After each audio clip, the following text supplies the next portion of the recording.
Здравейте! Аз съм Натка Цанкова и съм автор на Фейсбук страницата Счетоводител в промяна. По-точно тази страница е отражение и част от моята промяна. В това кратко видео ще ви покажа една полезна и вярвам интересна демонстрация за това как правилно да разпределяте своите ресурси. Независимо дали става въпрос за пари, за време, можете да използвате във всяка сфера от вашия живот. Когато разпределите задачите за деня си или пък когато разпределите бюджета, било то семейен, фирмен или за някакъв проект, и се чудите кои разходи да покриете в началото и кои да оставите за по-късен етап. Тъй като напоследък много хора се оплакват, че нямат време, ще вземем за пример разпределянето на времето. Нека тази чаша образно бъде онази част от деня, през която ние сме активни, т.е. активната част от нашия ден. Задачите, които стоят пред нас, са многобройни, от най-различно естество, но винаги има 2-3, които са особено важни. И нека това бъдат тези 3 оранжеви топчета. В същото време обаче пред нас стоят и многобройни дребни задачки, които също чакат своето време за изпълнение. Нека ги означим с ето тези дребни много наброй зранца от леща. Въпросът е с какво да започнем, така че да бъдем по-ефективни.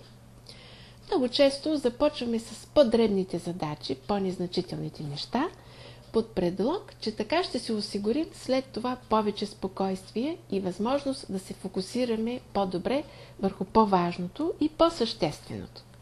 Затова започваме с дребните задачки. След като сме приключили с тях, започваме с важните. Първата, втората, но за третата нямаме достатъчно време. Ако искаме да изпълним до край, то трябва да увеличим активната част в нашия ден. Какво обаче би се получило, ако сменим поредността на изпълнение на тези задачи? И така да започнем с по-съществените. Първата, втората, третата.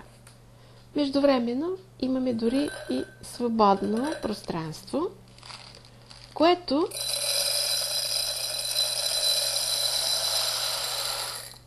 е достатъчно да свършим с всички малки и дребни неща и задачки. Нещо повече. Дори имаме още свободно време, през което можем да свършим още нещо. Дори и тази чаша да е пълна догоре, в нея пак ще можем да добавим още нещо. Някаква течност, като израз на това, че ще ни остане време и за едно питие с приятели или с познати. Оказва се, че можем да бъдем по-ефективни в ежедневието си, ако първо се съсредоточим върху по-същественото, което е за нас. Въпросът е да определим и правилно да квалифицираме кое за нас в момента е по-важно и кое е по-маловажно. Аз съм Натка Цанкова.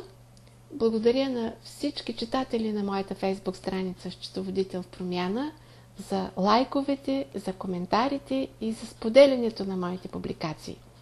Оценявам тази обратна връзка високо. А ако това видео ви е харесало и го намирате за полезно и за интересно, то можете да го споделите с ваши приятели. Аз ви желая успех и до нови срещи!